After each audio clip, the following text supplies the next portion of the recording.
Okay, welcome everyone for the Tao Te Ching, chapter by chapter, and today is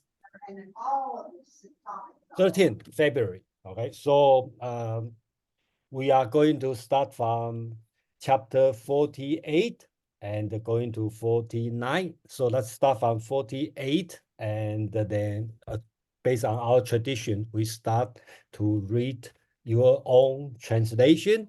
And then Amang and I is going to share our translation, then we can comment. And please keep your comment on specific on the chapter we are talking. And after that, we have a chance to discuss more broader philosophical ideas. So let's start from chapter 48. We have Connie, you want to read your translation? Yes, I'd be happy to. It's the Ursula Le Guin, chapter 48, Unlearning. Studying and learning daily, you grow larger. Following the way daily, you shrink. You get smaller and smaller, so you arrive at not doing. You do nothing and nothing's not done. To run things, don't fuss with them. Nobody who fusses is fit to run things. Okay, thank you. We have Kwang, please. Okay, translation by Professor Moss Roberts, stanza 48. To pursue learning, learn more day by day. To pursue the way, unlearn it day by day. Unlearn and then unlearn again until there is nothing to pursue. No end pursue, no end ungained. Whoever means to win this world below never undertakes that task. Whoever does make that his task is not fit to win this world below. Thank you, Kwang. Anyone want to read your translation? Peggy, you want to read your translation?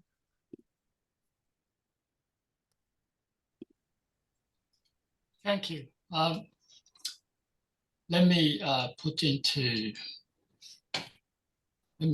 cut and paste my,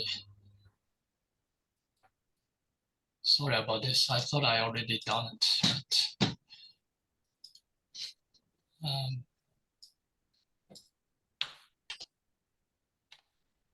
Okay. Engaging in study accumulates things daily. Practicing Tao diminishes things daily. Diminishing day by day leads to non-doing.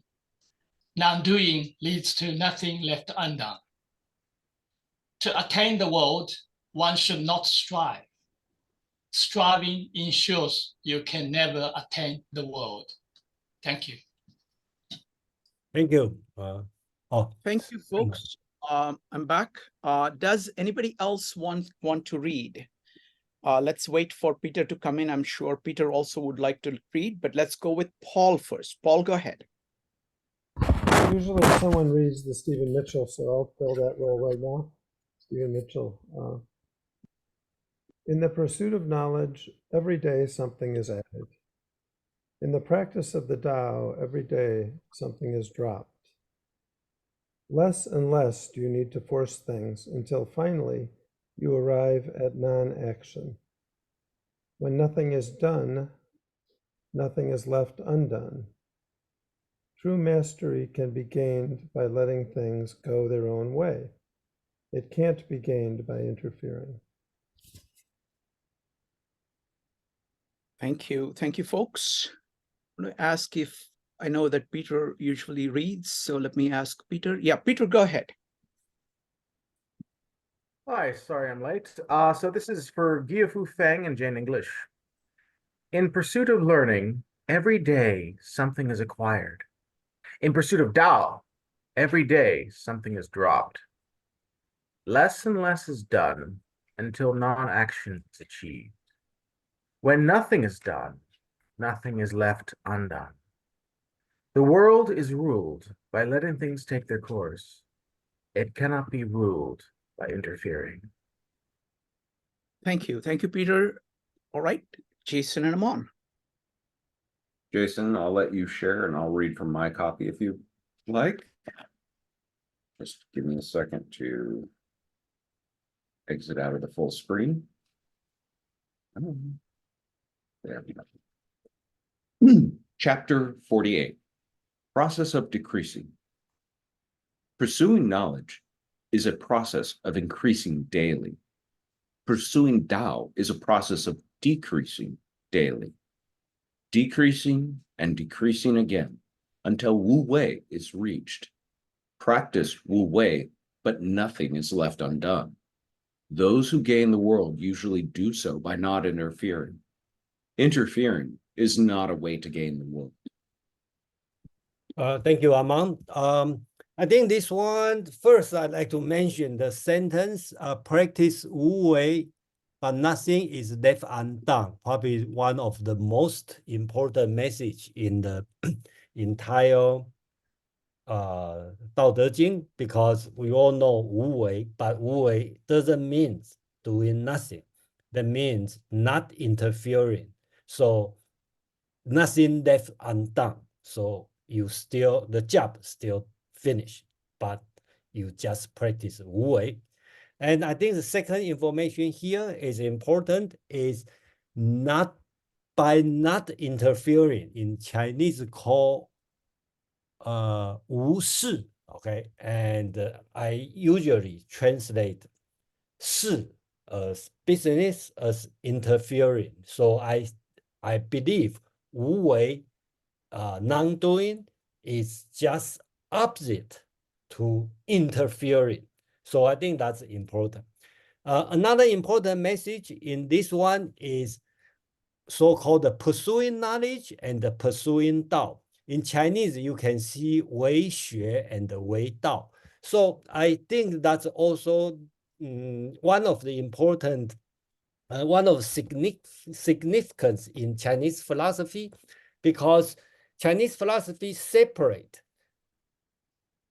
knowledge, which you translate as learning or study, okay, is one thing. And Wei Dao, which is pursuing Dao, is a different thing. So I find out, like, if in the Western philosophy, from time to time, Western philosopher will talk about faith, because how do you deal with God? You need a faith. And the Chinese philosophy hardly talk about faith. I believe one of the reasons is Chinese philosophy separate the knowledge and the Dao, because they are not like studying knowledge to a certain point, then you have to face, or you have to jump to another level. Because in this message already tell, study, pursuing knowledge and the pursuing Dao is a different way. And the second part is according to Taoism. This part is very Taoism.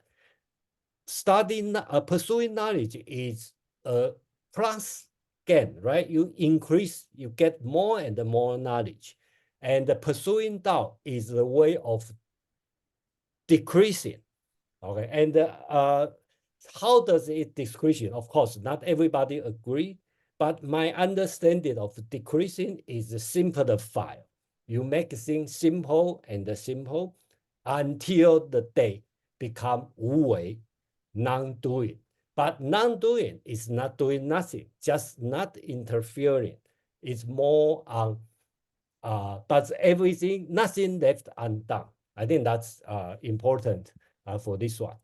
And finally, have some minor things about the word 取天下, okay, used twice, okay, 取天下, okay. I think years ago, Among and I has discussed this one, how to translate this word, right? 取 in Chinese means snap. You just quickly take the word. 天下 means the under the heaven, the word. So to me, if we look at the text, this one is very political. basically talking about during that the warring state or the spring and autumn, how to deal with the international business. So you have to use Wu Wei, not interfering, then you can snap the word. And I translate as gain the word. And I to gain what? Gain the power, gain the reputation, or gain the wealth, or anything, right? So I don't know. It doesn't say it, just say gain the word. So that's the translation we are doing. So I think that's it. Amang, you have it, please. Thank you. I will try to be brief. This is an interesting chapter to me. Probably one of the most quintessential chapters of the Dao De Jing in terms of imparting its most important lesson, which is the limits of conceptualizing, the limits of thinking. I call this the bike riding chapter. And the reason I do is because the story I've sort of had handed down to me is you could be a bike maker. You could know everything about the mechanics of bikes. You could build the best bikes. You could write books on bicycles. You could write long articles about bike racing tactics, etc. You don't know how to ride a bike unless you do it. That is the only way in which you gain that ability. That's not knowledge. It's an ability. It's a capacity. It's something you do. And to do it well, the first time you're in your head about it, you're nervous. You're thinking, am I pedaling? Do I need, where's my brake? What's this, my front brake? Is this my rear brake, etc.? With that practice comes a peeling away of those layers of anxiety and sort of a cognitive overload of the process, until when you're good at it, you're not thinking anything about it. It's a natural reaction. This is the probably more contemporary, and everybody who drives can appreciate, is the learning to drive versus long empty highway now. The anxiety and stress of learning versus the proficiency of thoughtlessly doing because you've gained the virtuosity of doing it. That is the Wu way of doing without. Wu doesn't mean no, it means without or in the absence of doing. Wei Wu Wei. This is one of two chapters in the entire text where this message is imparted. And we started this because we're doing the Mao Dong version of the De Dao Jing. But what will, in that case, end the translation is chapter 37. And it's the other place where this message of Wu Wei really dominates. I could get very scholarly about the other subtle differences between the text and the Mao Dong version, but I don't think it's absolutely essential for appreciating what the message or what the lesson is being imparted here. And what does that mean for snatching the world? It means that when the moment's right, when all those other warring states have warred themselves to pieces, you have an opening to just put your hand in and take the leftover kingdoms, the leftover people, the leftover land, the leftover treasure. And it's not going to be effortful. It's not going to be, you simply take it because you are in the position through your non-action to now be of benefit to all those people who had to live through others' sort of avarice strife. Just one minute before we open to discussion, I have one probably trivial thing I want to mention. I kind of see this second round of translation, I kind of see it's important, is the word 常 here. Okay. And I know most of translation will translate as always, permanent, persistent, or kind of absolute term. And I checked through the new version, the Ma Wang Dui version.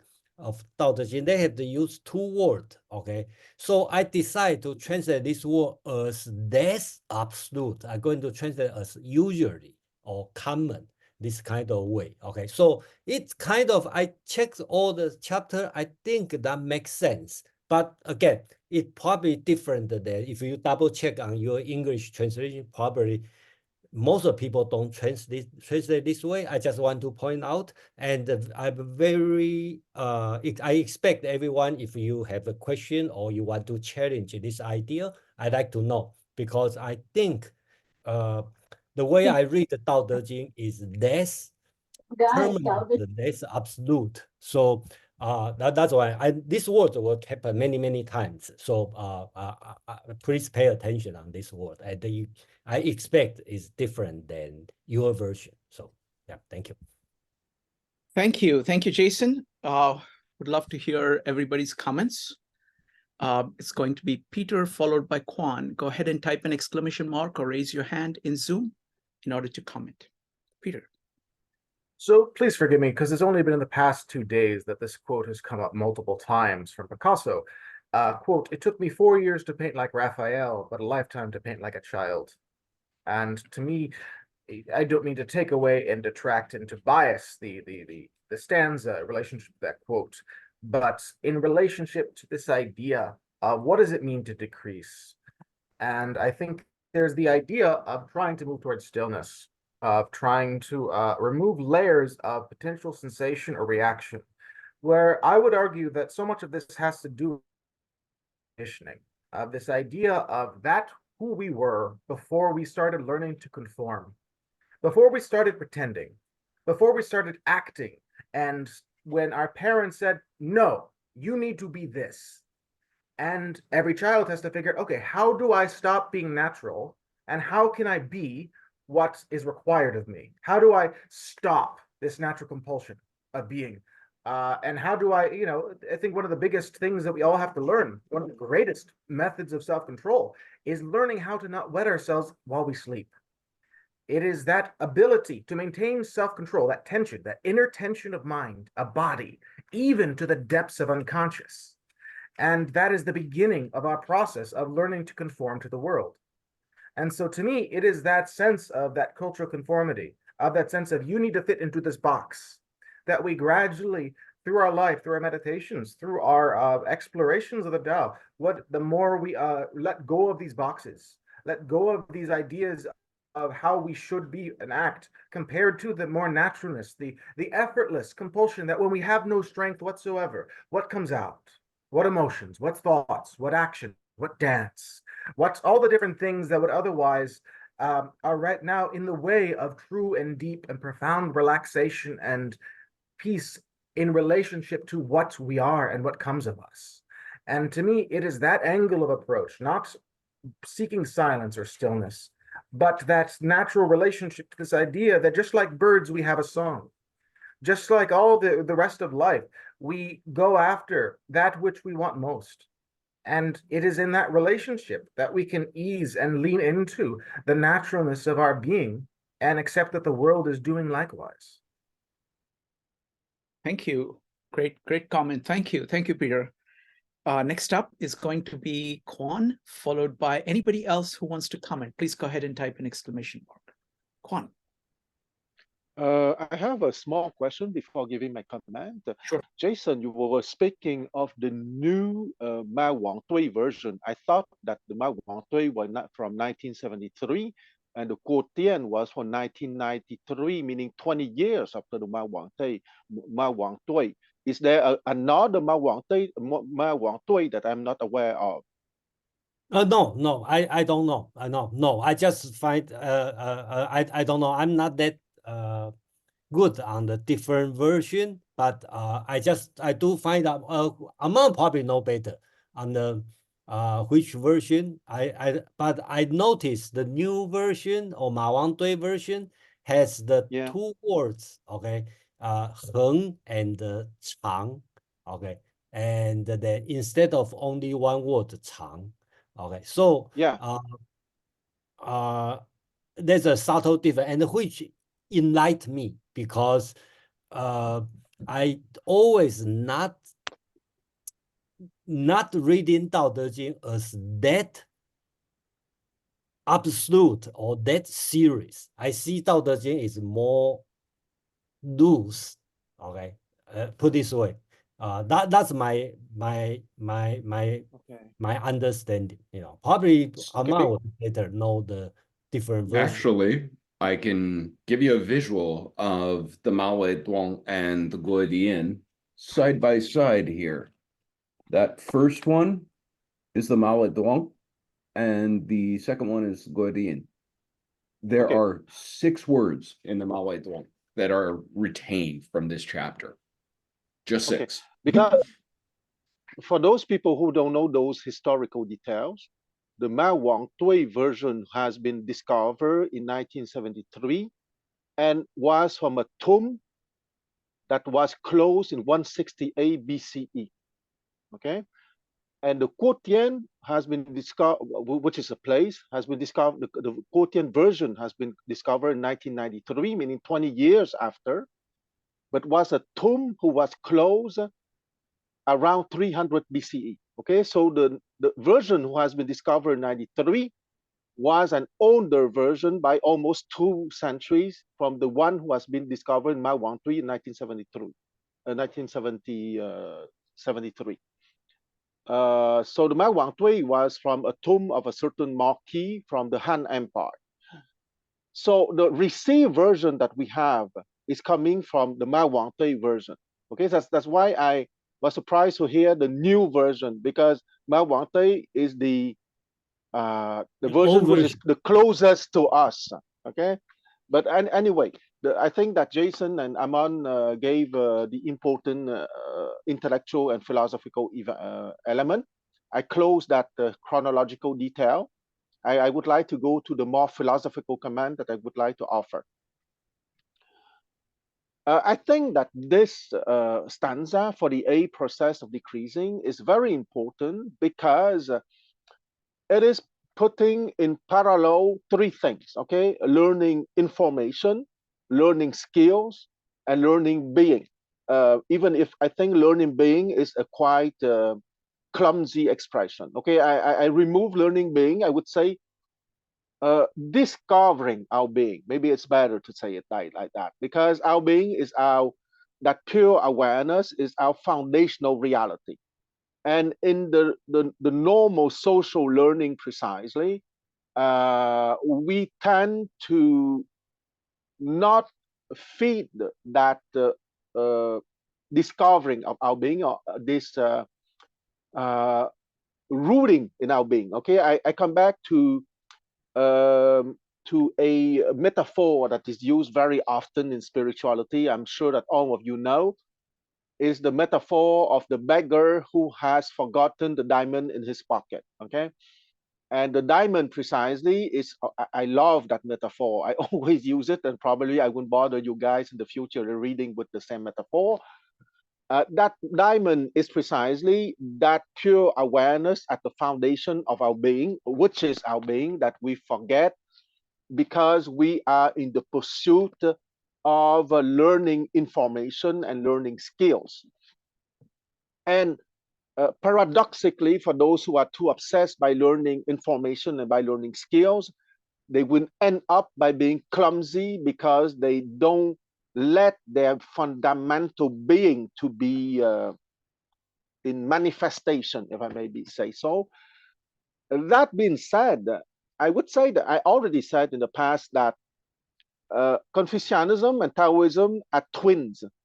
The two offer the same teaching, with Confucianism starting with the social learning and ending up with the cosmic learning, and Laozi would insist for the cosmic learning first, and after the social learning that he would see as a kind of needed evil, if you want, okay? Because he thinks that that social learning is absolutely evil from the Taoist perspective.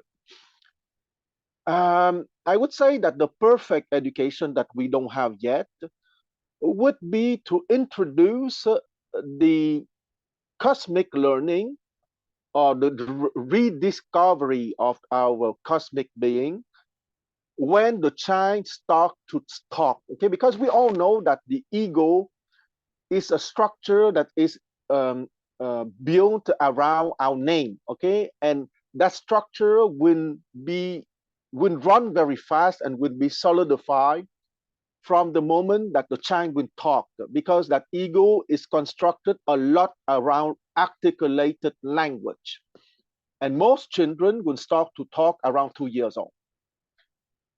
So I would make the hypothesis that one of the ingredients for the perfect civilization, or maybe perfect is it's too big a word, but for a refined or advanced civilization, would be a civilization that would introduce, let's call it simply meditation, around 2 years old, and that would keep on the learning of the infos and the learning of the skill, because I don't think that we have to eliminate the learning of the infos and learning of the skill. On the contrary, I don't think that we have to crush the intellect. We have to develop in a healthy manner the intellect, but at the same time, not letting the intellect have all the place.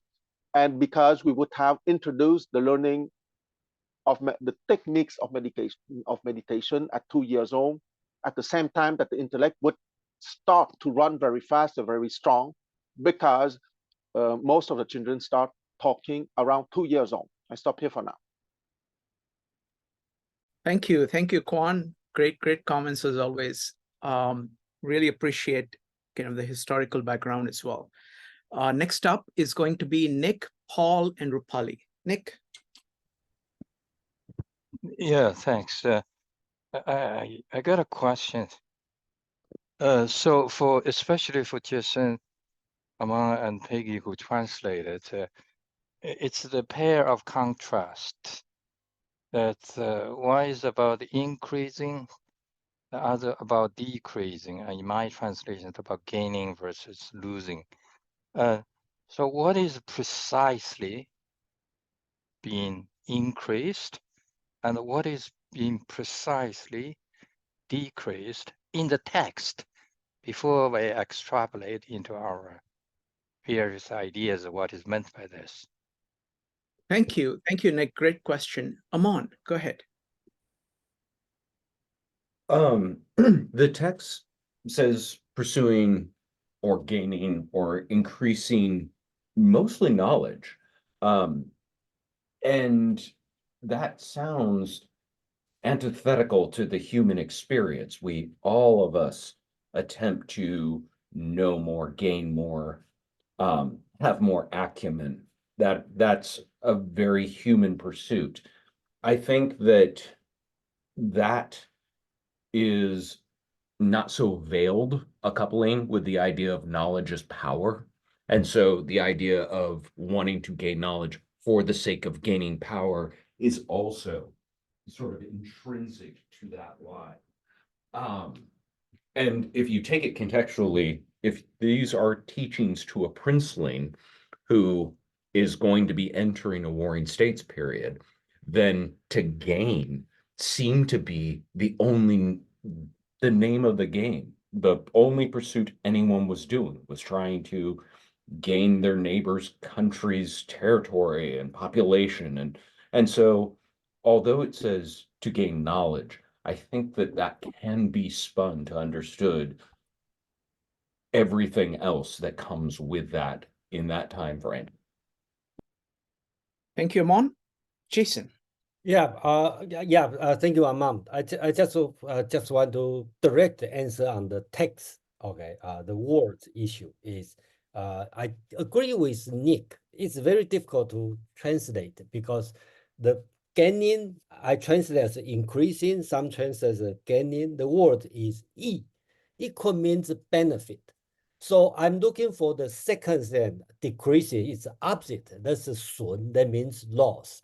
So I kind of think about translate as gaining and loss, but I think that's too negative.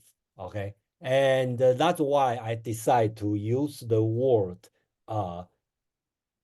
increasing and decreasing, which is more neutral. I have to admit it's not very exact translation, but I have to consider. I don't want to pick the words has too much uh, meaning, okay, or negative positive meaning. I try to pick something more neutral. That's the thing. And back to continue from Amon's comment. If you think this one is talking to the principle about the politics, it sounds like this. The first sentence, you all know learning knowledge or study is increasing. But do you know to learn Tao is decreasing? It's opposite than what you are studying now. I think that could be the tone. So that's what I'd like to say. Thank you. Thank you. Next up is going to be Paul, Rupali, Yulia, Shrikant, David, and Kwan. Paul, go ahead. Yeah, my question is about, I'm trying to tease apart in my mind whether this definition of one of the words you won't translate, which is Wu Wei, forgive me if I don't say that right, is your decision is because of a translation difficulty from the Chinese, or because the word is sort of like the Tao itself of, if you try to translate it, it cannot be translated. The reason I say it, it can't be spoken with language. The reason I'm saying that is, you said, well, I want everyone, Jason, you said, I want everyone to know that this doesn't mean non-doing. You basically said that. But practically every other translation that we read or that I've ever heard of, I think, translated as non-doing or non-action, which is very similar. And then you said it's the opposite of interfering, which is non-interfering. So is that the translation of it, non-interfering? But then one more thing, Aman brought a different angle in when he gave the two examples that made me think of it as a form of action that's based on a lot of experience based on action and an integration of the cognitive side of the brain. So it's sort of like in the fingers, like a musician when they improvise, And I don't know what word I would use for that, but I would just like to know if you're saying which of these is closest to the Chinese or something along those lines. Thank you, Paul. And I know what David talked about this, because unfortunately one chapter on 38 that turned out like 20 Chinese songs on that. So I apologize, but okay, that if you want to ask me what's the principle I base on 7th century a great Buddhism monk translate Indian text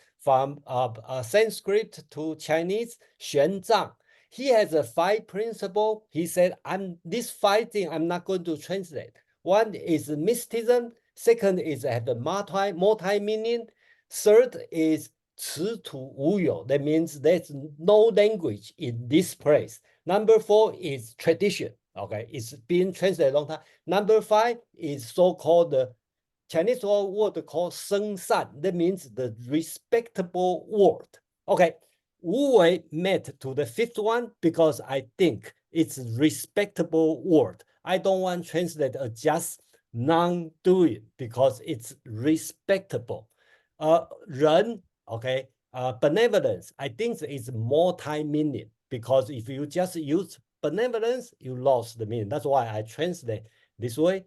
Qi, okay, doesn't exist in America. So I have to translate as qi instead of breathe or something else. So that's the principle I follow. Okay, so I'm going to stick with this principle, but welcome to any kind of challenge.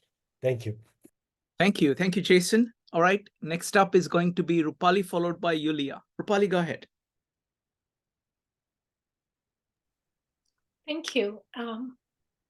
I wanted to just piggyback on what Kwan said about education, and also this particular verse about increasing and decreasing.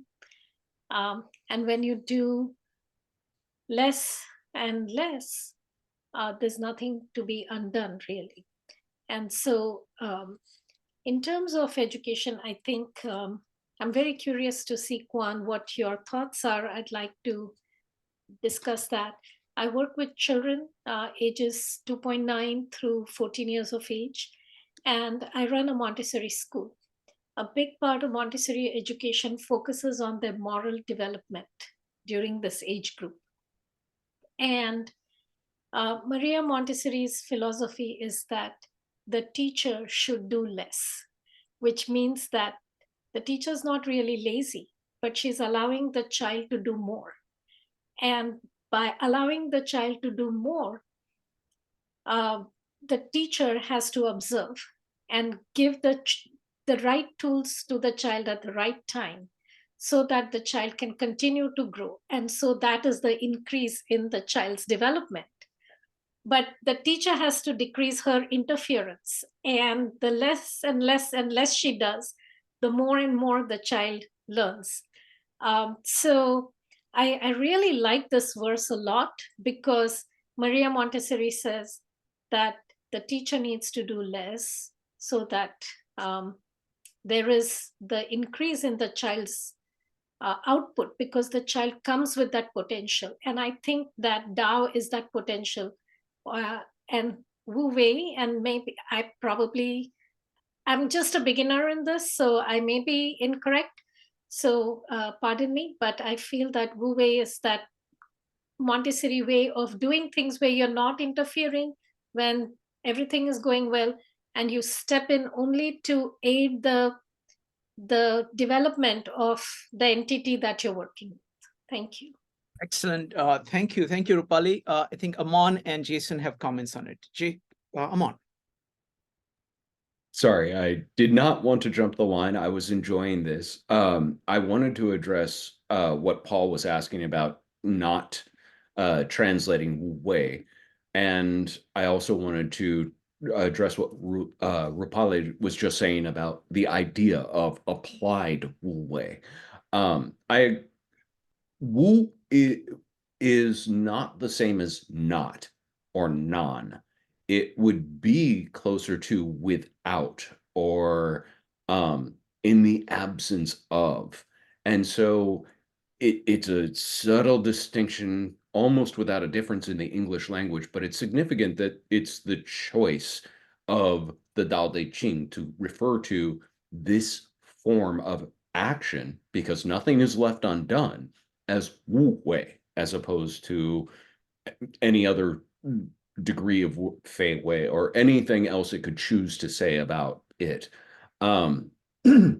It's worth a little bit of the investigation. Plus, when you get the Chinese jumping off the page in the middle of reading an English passage like this, it arrests the reader and makes them understand, wait, something important's happening here that doesn't have a shorthand, simple A to B translation that I can gain this concept from. And so it implores a degree of inspection. This type of translation is more demanding on the reader. I will agree with you. Somebody read the Stephen Mitchell, which was the first Tao Te Ching I think I ever read. Also the most castigated in scholarly circles, because he didn't read and write classic Chinese, and he wasn't a Taoist. He was a Zen Buddhist who was inspired to produce it. I think it is an excellent work. It's not what you would call a faithful translation, but it is an excellent interpretation and a good inroad to understanding some of the ideas of Taoism. As to Wu Wei and Rupali, your question about what level of interference, or that is this less interference equaling the sort of virtuosity of action? The bike example is one that is good, but it does sort of make people feel like, okay, so I got to work really hard to get it. Without going too long-winded, my youth was spent with a stepfather who was a big hunter fisherman, and we went fly fishing one year, and I've hated fishing ever since. But fly fishing means you wear waders up to like here, and you stand in a river and you try and outsmart a carp. And if you slip, those waders turn into sails. The current of the river will fill them up and drag you downriver. There is no option here. That is what will happen. Your options are about threefold. You can try and swim upstream. You will die. That is just an absolute non-starter, but it's what everyone tries first. It's their first reaction to gain back the ground they're losing, to gain, to increase, to outsmart, outwit, outdo. You could let the current carry you and give a little wave here and a little wave there and hope to guide yourself to a bank of the shore. Rupali, that's kind of what you're describing in the Montessori. But the most Wu Wei thing you could do is just lose the waders. Clip them off, let them go. This solves a bunch of problems. One, your imminent demise. Two, you having to do this again. And three, expending effort either way that was unnecessarily spent. So degrees of Wu Wei could be considered, and some of them are predicated on your knowledge and what a strong swimmer you may be. But ultimately, really appreciating it means investing in the losses that you are loath to first lose. Oh, that was swimmingly beautiful illustration. Thank you so much. Jason, next. Yeah, just briefly, I think Rupali, you are an educator, and I hope you stay for next chapter talking about child. So I would like to hear what you will say for the chapter 49. So thank you. Thank you. Next up is going to be Yulia, Shrikant, David, Kwan, and Mark. Yulia. So this conversation is making me think about the parallels with the Judeo-Christian view, right, in Genesis, which is very much anti-knowledge, and this idea that somehow ignorance is a better state, and there's something wrong with knowledge for us, like we are not really equipped for it. And especially like in Milton's retelling of Genesis, there's so much of this, and he writes it really, really well. To know no more is man's greatest happiness, and so forth. I was just thinking that it's really interesting that these two different traditions have a similar kind of anti-knowledge view, though probably for very different reasons. And I was just wondering what you guys think about that comparison. Thanks. Thank you. Thank you, Yulia. If Jason or Amon want to comment on it, go ahead and raise your hand. Otherwise, we'll continue, and anybody wants to comment on it at any point can do that. All right. Next up is going to be, wait a minute, it's going to be me. So a couple of things. So firstly, I love this verse. I love this verse. Modern life is full of many, many, many things, and things keep on multiplying. So this really is powerful in the modern. It is powerful anytime. It's particularly powerful in modern times because we always think more is more. Second thing, I want to bring in the Indian concept of attachment to things. This is a caution against attachment to things, continuously kind of saying, okay, this one, because there is no end to it. I also want to talk about the more and the less. What he's saying is that the more part, I'm using Ursula Le Guin's translation, studying and learning daily, you grow larger. So you grow larger in stuff, in material things, the 10,000 things. You are kind of working with more 10,000 things. Following the way daily, you shrink. But I think the unit here is different because you're talking about principles, having small number of principles, getting to the core of the core principle, the first principle, the creative principle, the restorative principle. That is going towards one. So if you say, no, no, no, I am better because I have 100,000 principles, I'm sorry, that's worse. So in principles, so it's kind of moving from focus on things to principles. And I like the way in which Kwan put it, like when you're focused on matter, material things that are out there, there are many things. Moment you start focusing on the skill, Aman also brought it up, suddenly you have a focus within the context, and you're focusing on the actions that are taking place in you. And from the skill, the next part is being.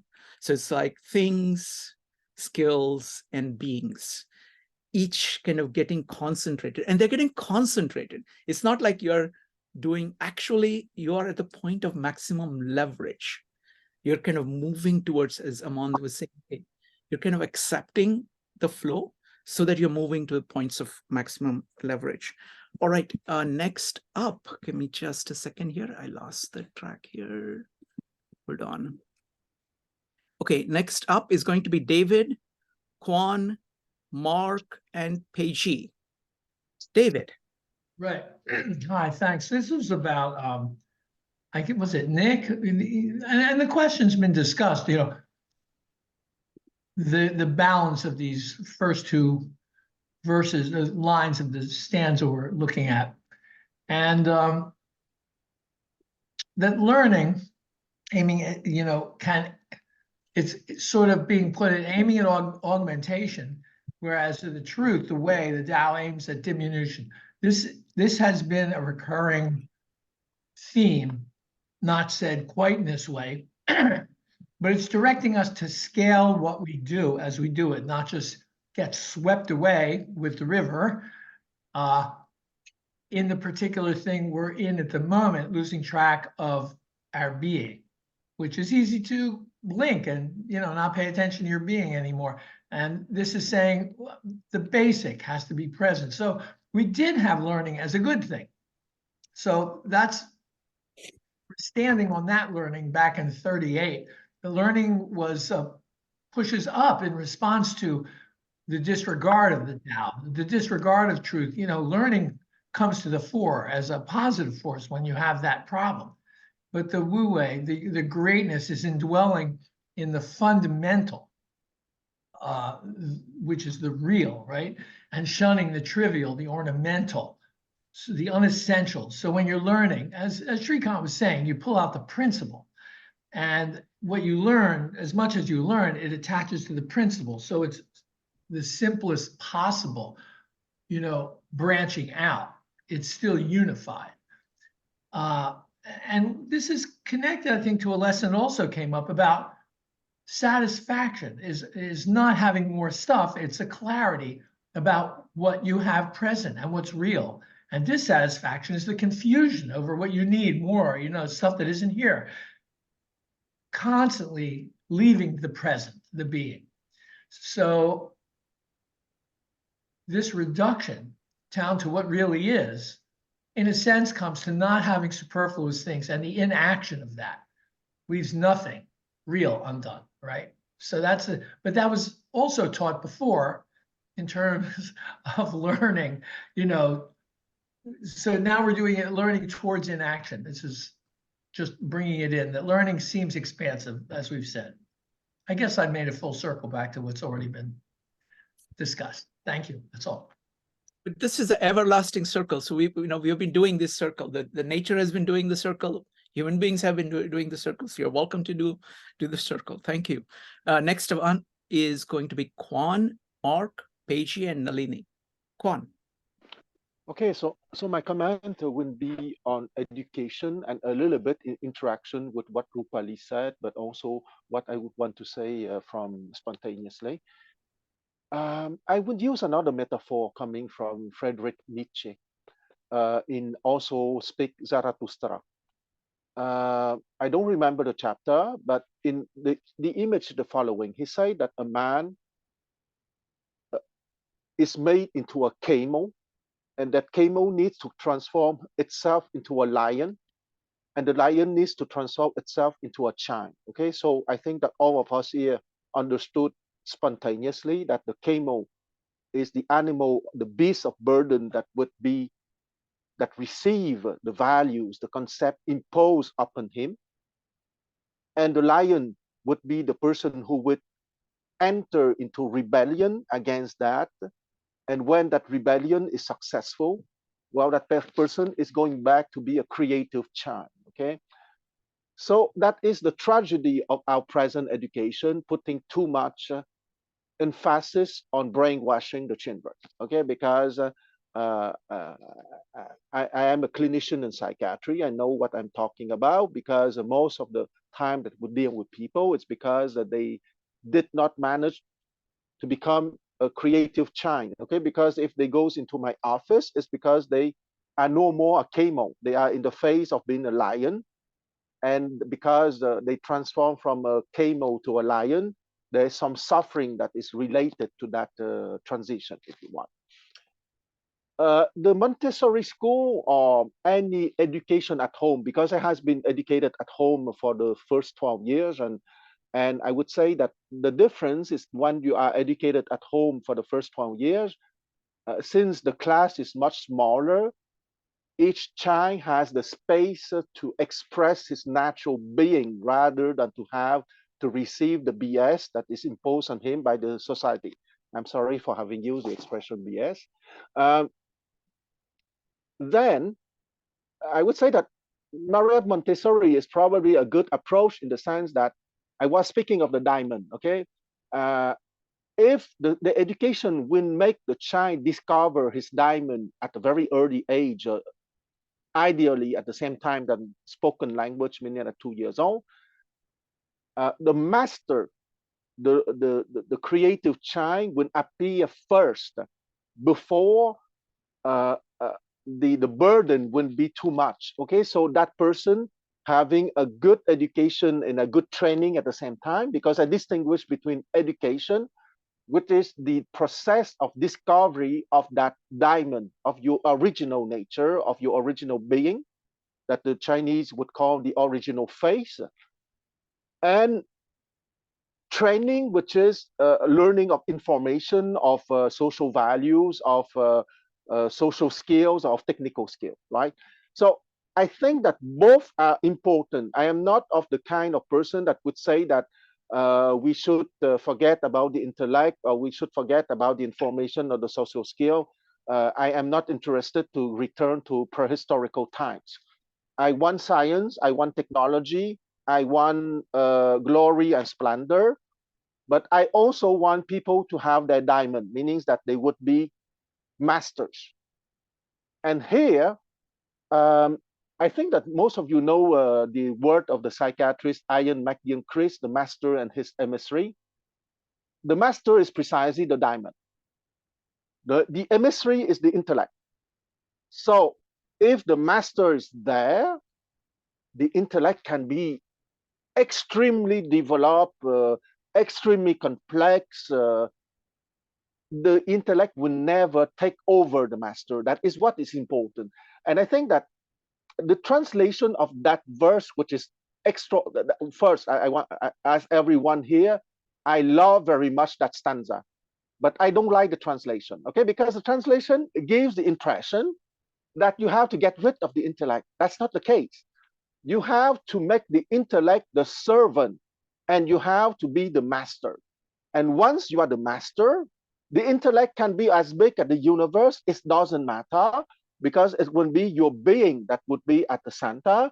And that is exactly, I think, the education of the Montessori school or any private education at home. The child will never be a camel. He will be a normal creative child that will become a normal creative teenager, a normal creative young man or young woman, and a normal creative grown-up person. I stop here. Thank you, Quan. Great points. And I think Montessori school, if I wanted to summarize it in terms of this, is that they let the child be a child instead of first turning them into camels, because they need to learn a whole bunch of things and take in a whole bunch of things. And then they have to become a lion in order to kind of gain back their life, because lion is about saying the sacred no. of saying there's something wrong here. You don't know what it is, but saying no. And then the child is again saying yes. But the child was saying yes right in the beginning, and you didn't have to go through that. So wonderful. Thank you. Next, Jason has a comment, and then we'll go to quick comment. For some reason, everybody talk about education, but let's save it for next chapter, because next chapter we'll talk about child. And the 55 also have a chapter, probably next week or 2 weeks from now. We have a lot of children thing to talk. If you are interested in education or the metaphor of the camel lion child, that's a good time to talk about. Thank you. Sounds good. Thanks, Jason. Mark next. Mark.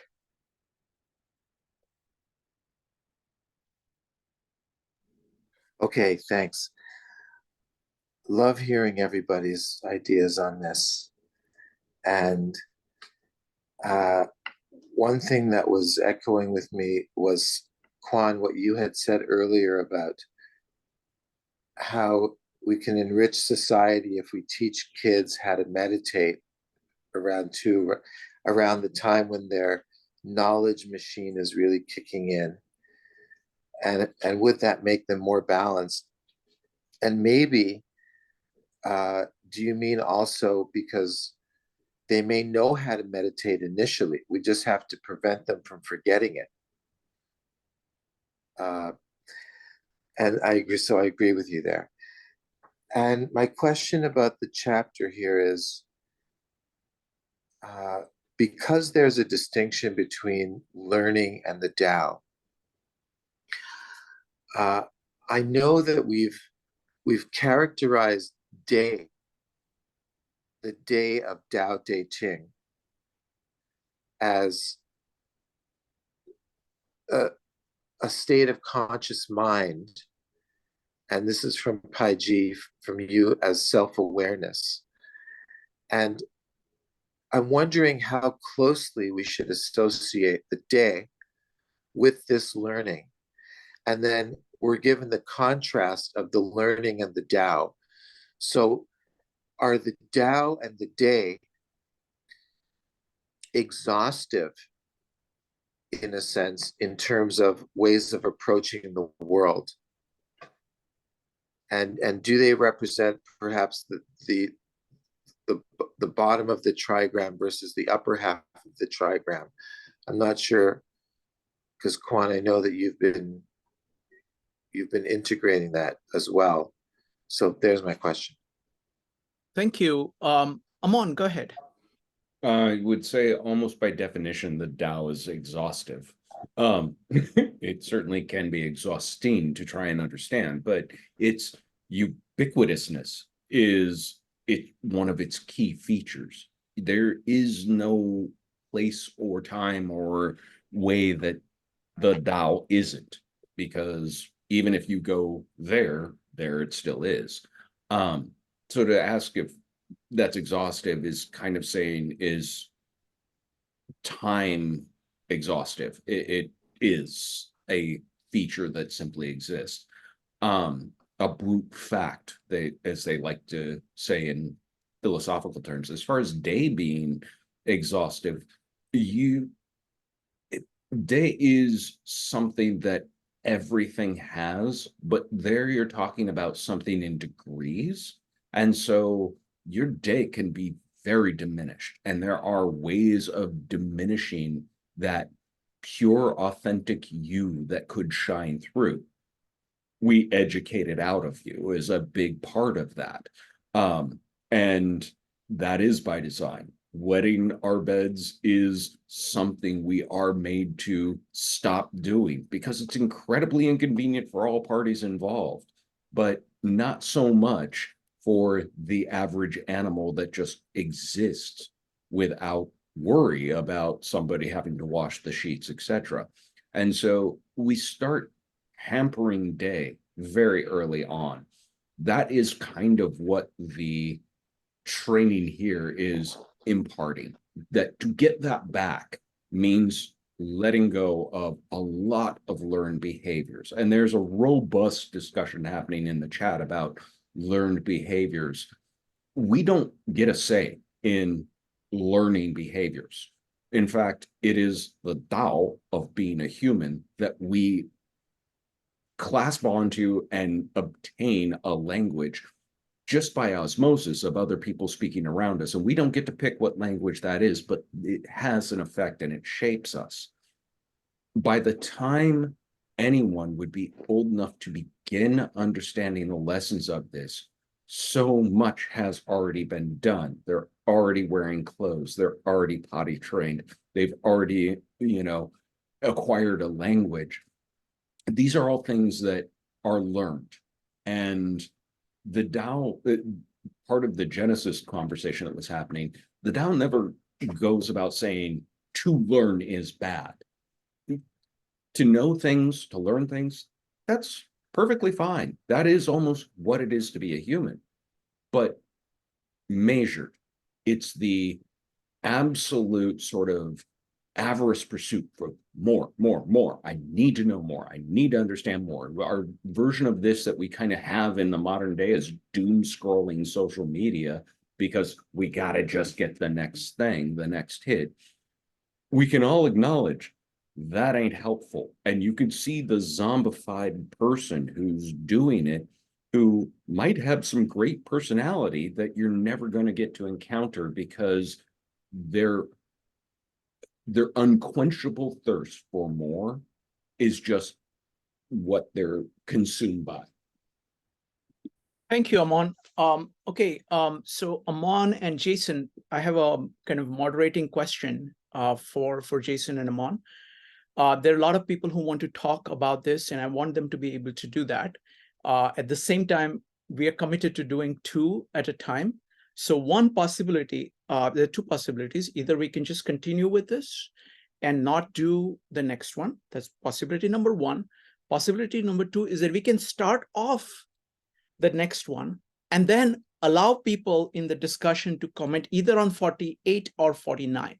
My preference is that, so that Jason gets to put this thing on the table before he leaves, and folks can hold their thoughts, use pen and paper to keep track of what you had to say, and comment on both. That's what I would recommend. Jason, but I would go whatever. That works for you? Yeah. All right, yeah. folks. So we want you to comment on 48, okay? But we're just going to combine that with the comments in 49. You can either, after we're done with 49, you can either talk about 48 or 49, all right? And with the same order, we're going to go with the same order that is lined up here when we go to comments, and you can either comment on 48 or 49 or come back, all right? So we're going to do 49. Who would like to read 49? Just go ahead and type an exclamation mark if you'd like to read. I think Kwan has typed an exclamation mark. I'm keeping track of everybody who wanted to talk before, and they will get a chance to talk immediately after we finished presenting 49. All right, Kwan, go ahead. Okay, translation by Professor Moss Roberts, stanza 49. The wise maintain no constant mind, but take as theirs the people's mind. Those minded to do good, we take for good, as we do those not so minded. And this obligates their goodness. And the trusted I trust, as I trust the not to trust. And this obligates their trust. In the world, the wise man stands all enfolding, all accepting, no longer apart from the world, nor above. The people lend him their eyes and their ears. The wise man cradles them like babies. Thank you, Kwan. Next up is Brian and Penny.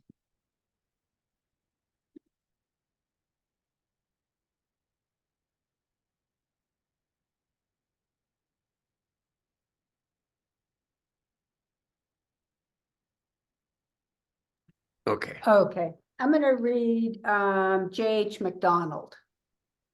The master has no mind of her own. She understands the mind of the people. Those who are good, she treats as good. Those who aren't good, she also treats as good. This is how she attains true goodness. She trusts people who are trustworthy She also trusts people who aren't trustworthy. This is how she gains true trust. The master's mind is shut off from the world. Only for the sake of the people does she muddle her mind. They look to her in anticipation, yet she treats them all as her children. Thank you. Thank you, Penny. Next up is going to be David. Sorry, I don't have the new version to read. I raised my hand. All right. That's all right. Okay. PG, would you like to read your translation of 49?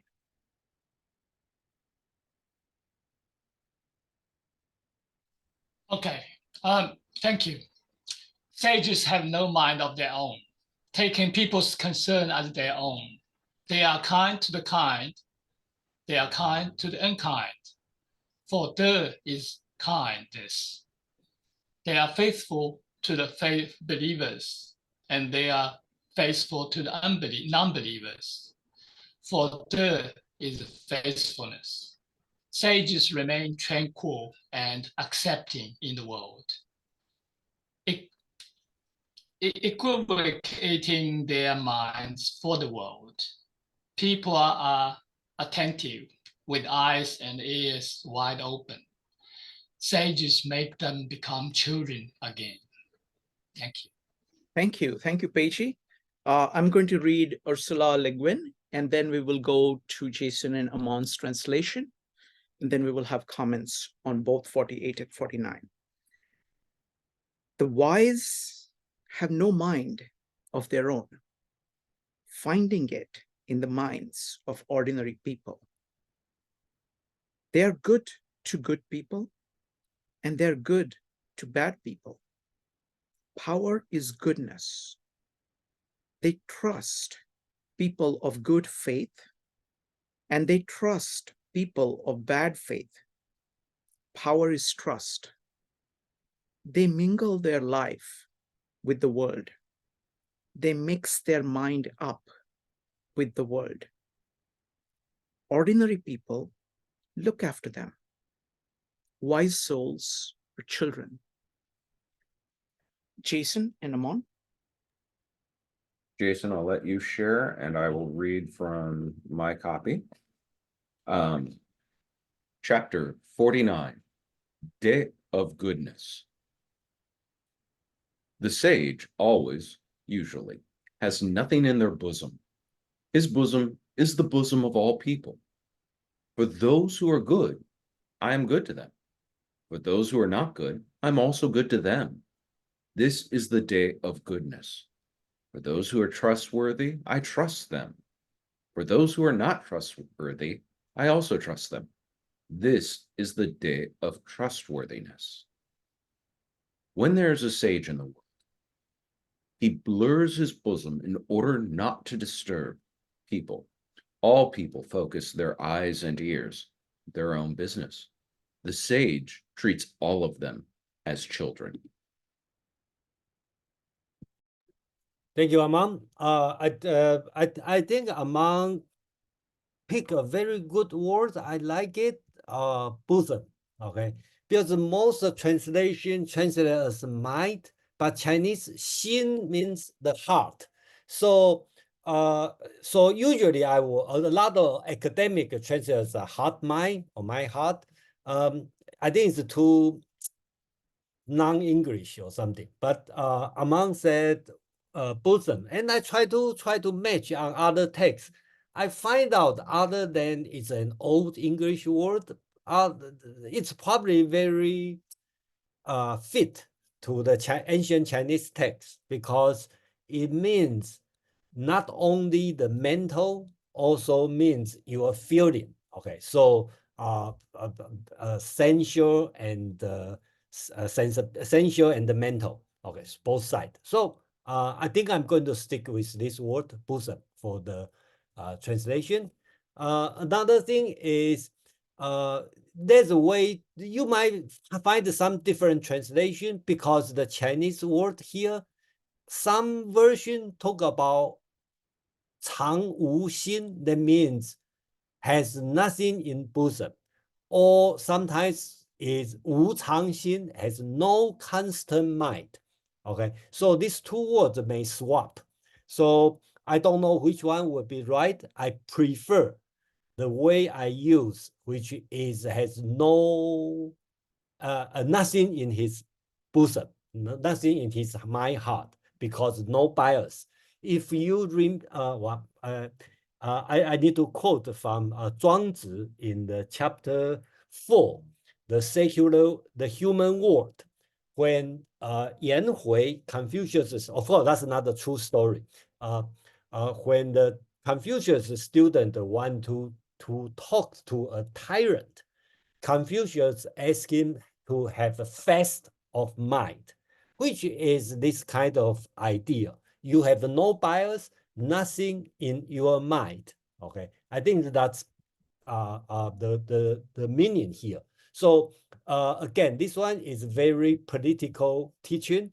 So the Laozi is talking about as a president or the ruler, you should not have some idea in your mind. You should use people's mind or bosom for your mind. And the rest is simple, right? The matter people doing good, I'm good to them. They're doing bad, not good, also good to them. Is not trustworthy, you trust them. If not trustworthy, I still trust them. And that's the power of trustness, or you want to call the of trust, of the trustness. I think it's Mark asked about the relation between Tao and the De. And here is talking about that's the power of trustness. That's the power or the De of the goodness, which will lead you to Tao.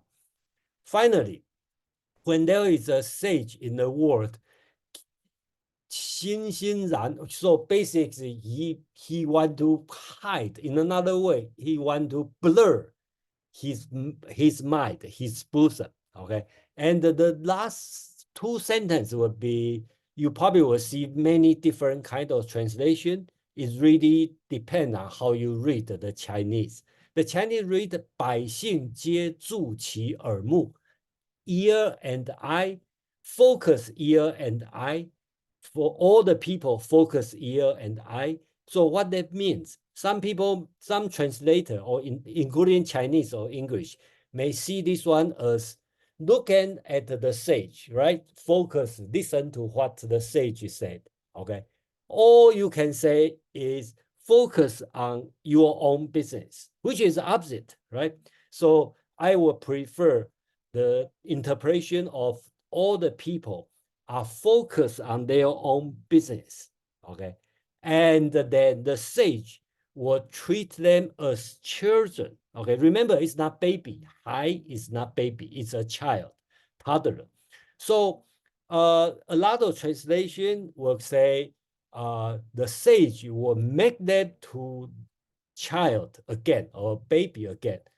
Technically, it's not wrong, and I don't think there's anything wrong this way, but I just prefer to translate as treat them as children, because that's why we talk about education here, because depending on how you treat your children, right? If you are a tiger mom, then I don't think that's the way I want to talk about. I think it's kind of like, if you are a toddler, you would let them do whatever they want to do, because if child's doing something bad, I still treat them good. If child doing not trustworthy, I still trust the children. This kind of attitude. So that's why I choose this translation, because they will make the whole chapter consistent, right? You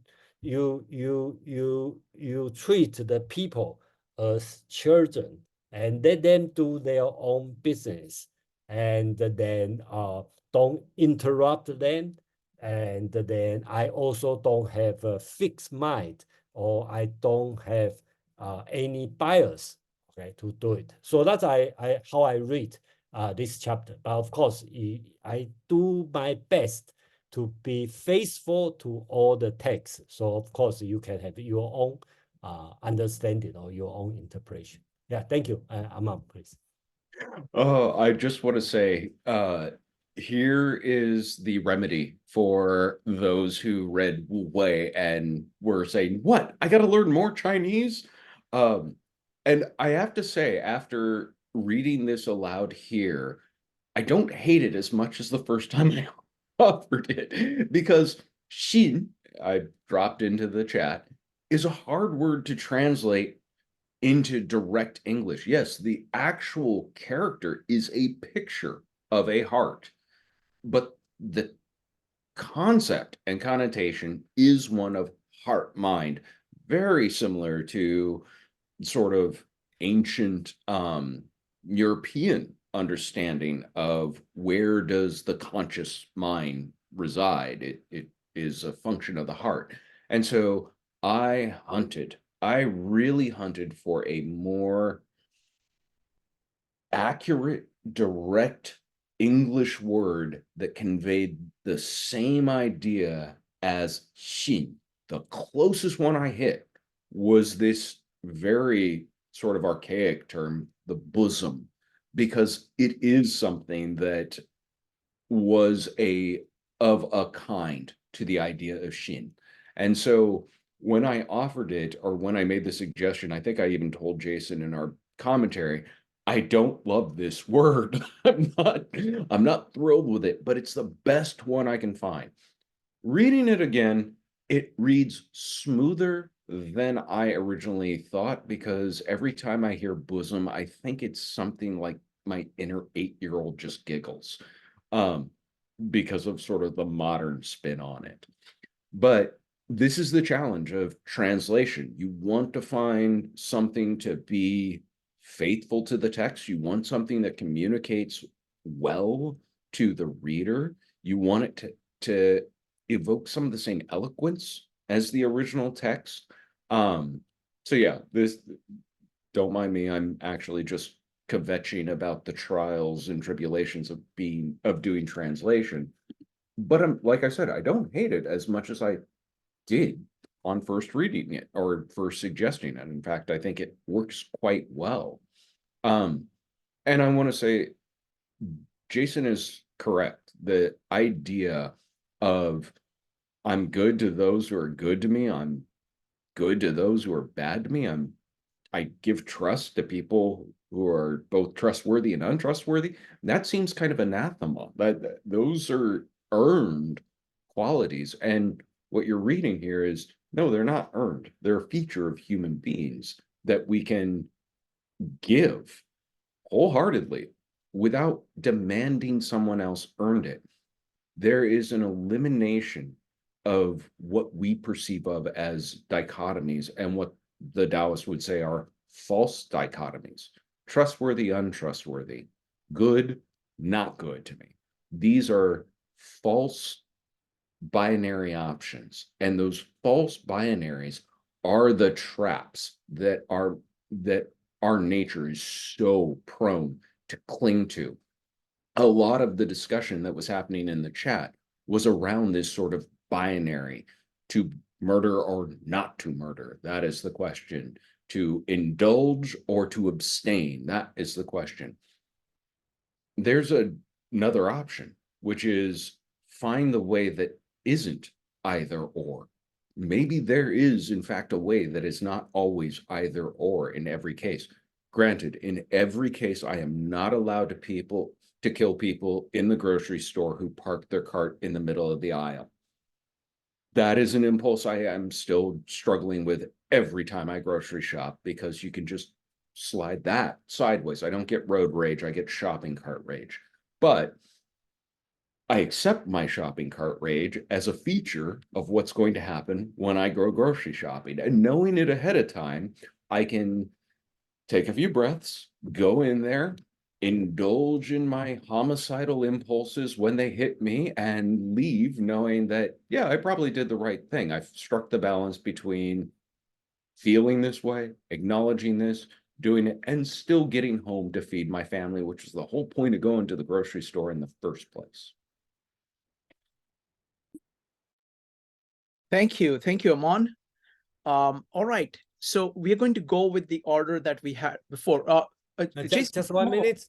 Yes, please. Yes, I'm sorry, I have to leave in 1 minute. Yes, so please. thank you. But before that, I have find out one thing what could be trivial, but as a translator, become important to me is I translate as not to disturb. I don't see probably no other people translate this way. The reason is this, because this funny word, 星星, okay, that means the bird's feather, which is, you look at bird's feather, it's a smooth. It's only go one direction. It cannot go the other direction. So that means the person is following, okay, instead of disturb. Okay, if you picture the bird's feather, okay, you only can, if you want to stroke, right, only one direction, not the other direction. I think that's what it meant. So that's why I translate like not disturb the people. Okay, so could be trivial, but if you notice the difference, that's why I use this word. Anyway, thank you. Thank you, Jason. Just one quick comment on the use of the bosom. I think that that's a perfect translation, because really what it is trying to get at is the core of your being. And if you want to express core of your being in something which is physical, I think the gesture that you did like this, right? I mean, that actually captures it very well. So thank you. All right. So we're going to go with the approximate order that we had right in the beginning. Folks, feel free to comment either on 48 or 49. And so we're going to go with Nalini, Rupali, David, Peter, Kwan, and then Peji will give his commentary on 48 and 49. And then we'll continue, of course. So Nalini, go ahead. Hi, everyone. Thank you, first of all. I'm really enjoying this session very much. I was going to talk about 48, but first I'm going to touch upon the 49.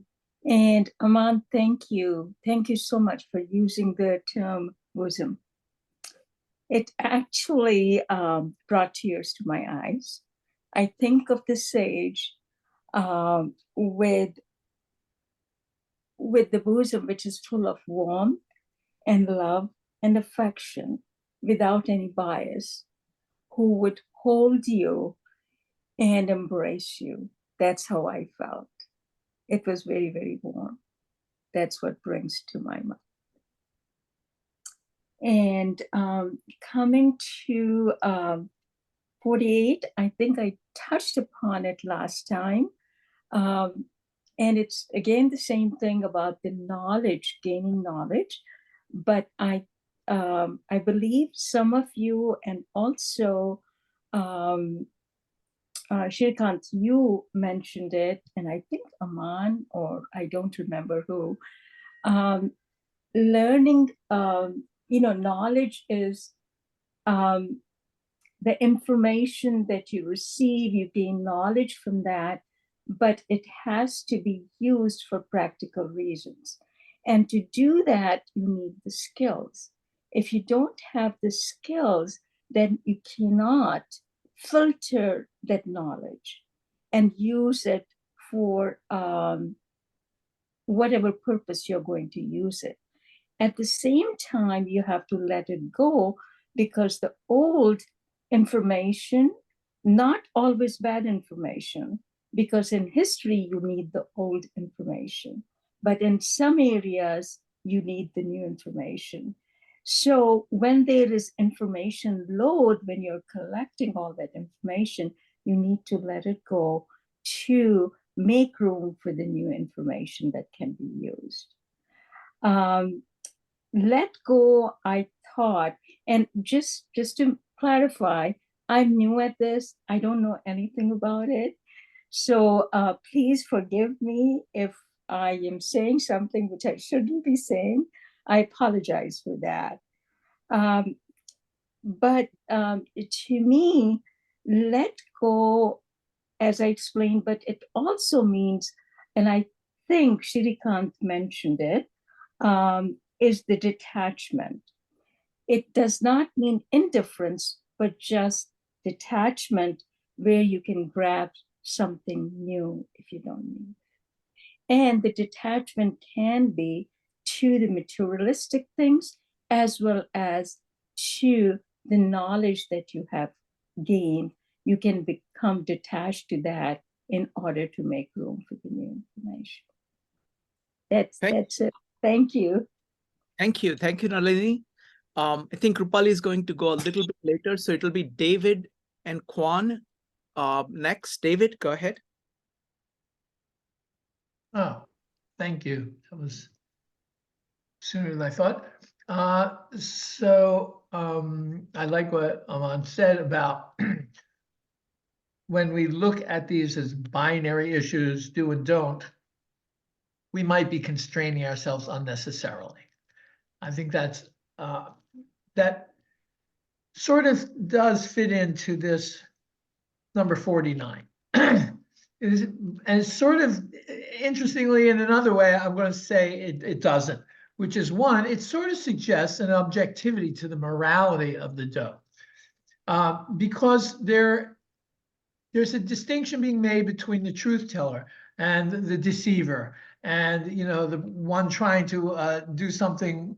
It's clearly there's a wrong and a right going on, and the master is not just acting the same towards everyone because he or she doesn't recognize it, but is treating this person with the same degree of respect and doing well. So I think there's an underlying idea that there is a do and a don't going on, and the master sees it, first of all, but is not taking the do and don't attitude, which is, I see what you're doing wrong, don't do that. It's not a turn and opposition by the master, but it's sort of that bending in the direction that is already being put into effect by the ill doer, the ill wisher, the one who's actually transgressing. By allowing that person to act, the master is not denying what they're doing, but displays the trust, the positive value of the truth, and allows the unfolding and the unraveling of the wrong path that is being chosen. That's the lesson. And it's not a lesson you learn in the face of a reprimand. It's seeing your own self expressed.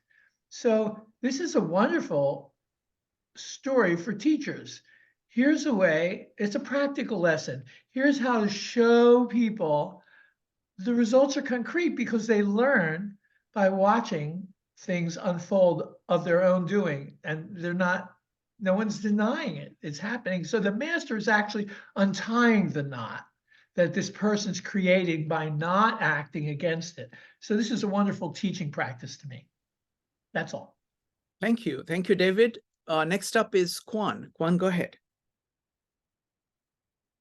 Okay, so I would like first to say something quite fast concerning 49, and the rest of my comment will be a mix of 48 and 49 because I think that those two stanzas are very close. Okay, so a very small stuff about 49 that I said that Confucianism and Taoism can be perceived as twin brothers, but I think that the better metaphor is that Confucianism is the father of Chinese civilization and Taoism is the mother of Chinese civilization, philosophically speaking. Okay, if I want to use a metaphor for Chinese culture using a tree, the roots of the tree would be the Chinese characters and the hexagram. Okay, because once again, the hexagram is truly the awesome and outstanding and ultimate graphic representation for me for the teaching about the epistemological journey or teaching of the growth of the mind, of the different layers of the mind. And the trunk would be precisely Taoism and Confucianism, the mother and the father. And from that trunk, you have different branches, okay? The school of the agriculture, of the logicians, of the mathematicians, the Guanzi, the Mozi, the Hanfeizi, the legalist, the foreign contribution like the outstanding legacy of Buddhism, etc., etc. Okay, those would be the major branches contributing or being part of Chinese culture, but which the roots are the hexagram and the trunk, Taoism and Confucianism. And the fact that in the stanza 49, the sage would love the same, the good doers and the bad doers. That's perfectly the image of the love of a mother. Okay, that's unconditional. And I think that the love of a father is not unconditional. The love of a father, at least a traditional father, is conditional on your performance and your success in society. And I think it's why it is healthy for a child to receive those two different kinds of love, as within Chinese civilization, the Chinese uh, receive the lessons of a mother, Taoism, and also receive the lesson of a father, which love is not unconditional, because in Confucianism, the steps of your development are very clear, and you have to perform. If you don't perform, you are judged as being inferior or did not do well. Okay, that's the love, the conditional love of a father. That's been for 49. And I go back to my image of the diamond. The diamond, the discovery of the diamond is precisely the self-confidence. Okay, and I want to use a play of words here. The self can be written with small characters, or the self can be written with capitals. If you don't have the diamond from an early age, okay, once again, ideally at 2-3 years old, you will try to build yourself by being successful in the inferior learning. Okay, you will be competitive, you will want to win over the others, etc., because you will build your self-confidence by victories in the inferior trigram, precisely in the lower trigram. And I think that all the woes of our society and all the woes of all societies on our planet is because people are too competitive, because they need those victories on the time dimension to build their self-confidence, because they did not discover the diamond, which is the self-confidence with capitals that has been already granted. And so if the children are taught in a way that they would have that self-confidence, that diamond from early childhood, they would not want to be so competitive. They wouldn't be competitive just for fun, but it would not be a disaster if they lose, because they already have their self-confidence, they already have their diamond. And just 30 seconds for the fact that I absolutely love bosom too, but I would say that if I go back to my catchphrase of the hexagram and each layer being a step of the mind development, the third development, which is sin, is, I think that heart is marvelous as a translation for sin. Okay, it's about the emotions, about emotional intelligence. Okay, because once again, the first layer of the mind is the sense of perception, in Chinese qi. Okay, the material dimension of the sense perception, the material dynamism. And mind two is the intellect. In Chinese, it's chu, is about knowledge. And mind three is sin. And so mind two is conceptual intellect. Mind one is sensorial intelligence. Mind two is conceptual intelligence. And mind three is emotional intelligence. So the translating sin by the heart is not bad at all, even if I love a bosom. And my four would be the soul, my five would be the cosmos, and my six with the self with the capitals, precisely, the diamond. But the diamond is 4, 5, 6 with different characteristics of truth, beauty, and goodness. I stop here. Wonderful. Kwan, this is wonderful. I really like your analogy of the hexagrams, the characters in the hexagrams being the root. And then you have these two, father and mother. I've always found it really interesting that, we studied Dao De Jing, Bhagavad Gita, and the Bible. See, Bhagavad Gita as a unit has served as a base for the Indian culture. Bible as the scriptures have served as a base for the whole. But Taoism has always been paired with Confucianism in the Chinese culture. So it has always, they have existed together. So I think it's a very good way of thinking about it, the mother and father, and the hexagrams as being the base. So wonderful. Thank you. And then I also like the idea of child. It's like there are multiple things that come out of that. Thank you. So what we're going to do is we're going to go with Nick, Yulia, Peichi, and Rupali. Nick, go ahead.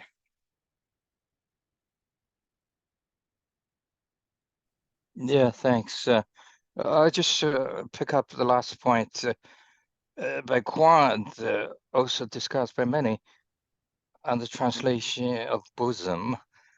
And, Aman clearly is a very, very valiant effort to try to translate that. But let me share a slight different perspective in a reverse way.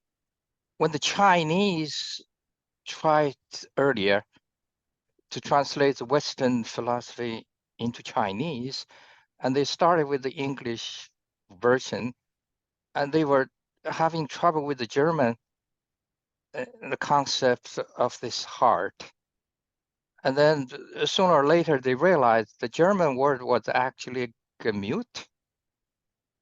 And then they became so relieved because there is the natural mapping of that to the Chinese heart, which is not the physical organ of the heart, but the very, very, fili-touchy correspondence of the German Gemüt, which means much more the emotional, the very bit like the Greek Suki concept. So then all the problem got resolved in that sense.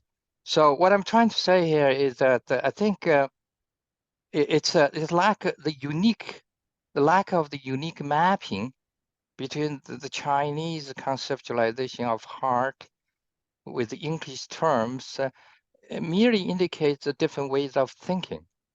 And so it would be difficult to try to capture that thinking, for example, here in verse 49, by trying to pinpoint a unique English term to try to capture that. Yeah. Thank you, Nick. Great point. I'm going to I do have a comment on it, but let's go with Aman first. Aman, go ahead. I just wanted to actually bolster Nick's comment. I offered that option very, very reluctantly. I struggled with what was I going to make the suggestion, because it's not a perfect translation. It's just the nearest I could find in English. Thank you, Aman. I just wanted to say is that actually this effort of trying to translate from one language to another, with all its struggles, all its difficulties, all its seeming incompleteness, are the way in which you can really interface with another culture, because it makes you think of what are the different connotations of it. Because it's not about just denotations, it is about all the connotations, and each word in each language is carrying with it so much of the context of that civilization, of the way of thinking, that your attempt to try to get it in another language itself is tremendously enriching. Thank you. Let's go with Yulia and then Dawn, because she has not spoken yet. So Yulia, Dawn, and then Peichi and Rupali. Yulia. Quick question, Quan, I'm sorry, I know you've said this a bunch of times, but by diamond, you mean consciousness? Yes, for me, the diamond is pure consciousness, is Pure being. consciousness. Okay. Yes. So once again, I want to repeat the metaphor: the beggars who forgot that he has a diamond in his pocket. Okay. So that's the metaphor I love the most for the spiritual journey or the epistemological journey. that you have to remember that you have the diamond in your pocket. Mhm. Thanks. Thank you. Next up is Dawn and then Peiqi. Dawn. I'm interested in the practical application of the chapter. The way I'm understanding this number, chapter 49, is one should be blind when they help another person, whether it's heart, mind, bosom, whatever.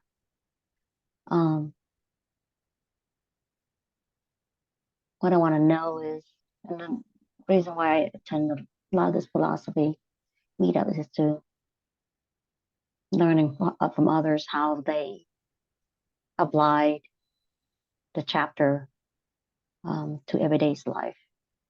It is a challenge to be blind to others because of my biases.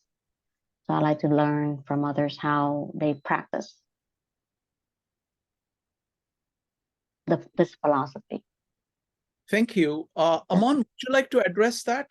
I don't want to put you on a spot, but if you would No, like. that's perfectly fine. Yeah, I will say this a little polemically. Taoists don't convert because Taoists recognize Taoism is hard.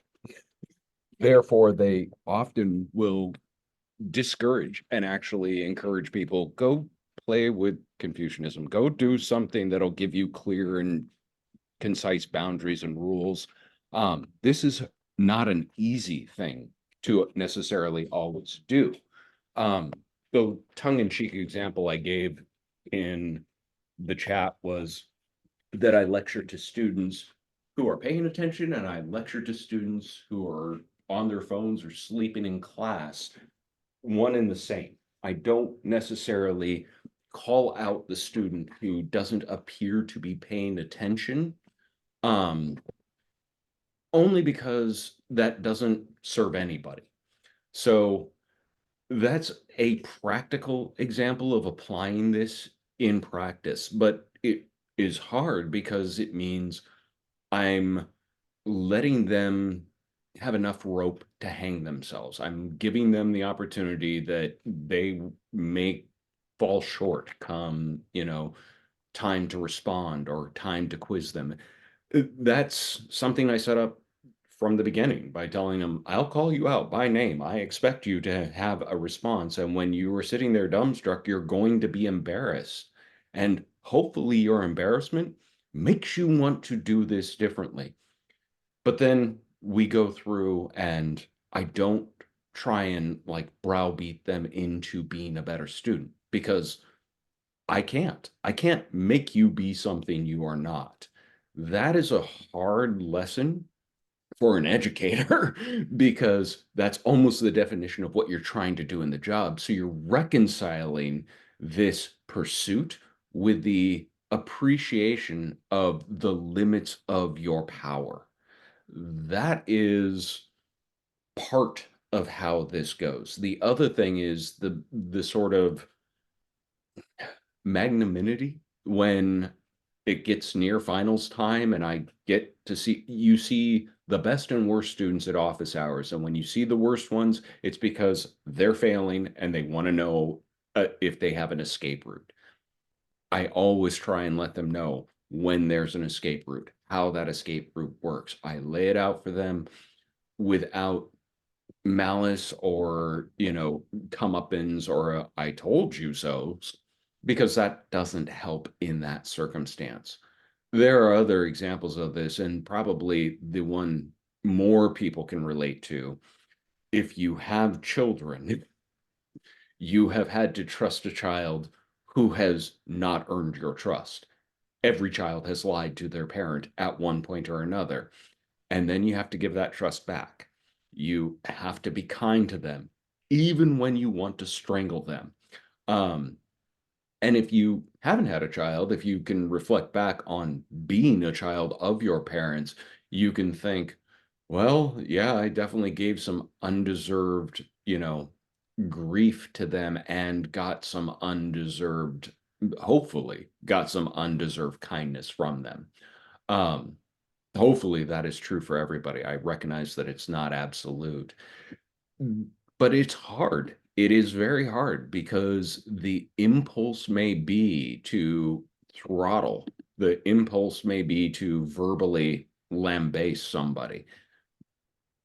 Those are things that the sage muddies their bosom. They muddy the waters of their own sort of impulse with the detritus of the other in order to obscure that desire and recognize, okay, this is who and where you are now. Let's go from there. And I will be as kind, as fair, and as, non-withholding as I am able to be. That would be the best practical examples I could give right off the top of my head. Thank you. Thank you, Amon. All right, Peji, thank you for being so patient. So it'll be Peji talking about 48 and 49, and then Rupali has very interesting piece. So let's go with Peji first.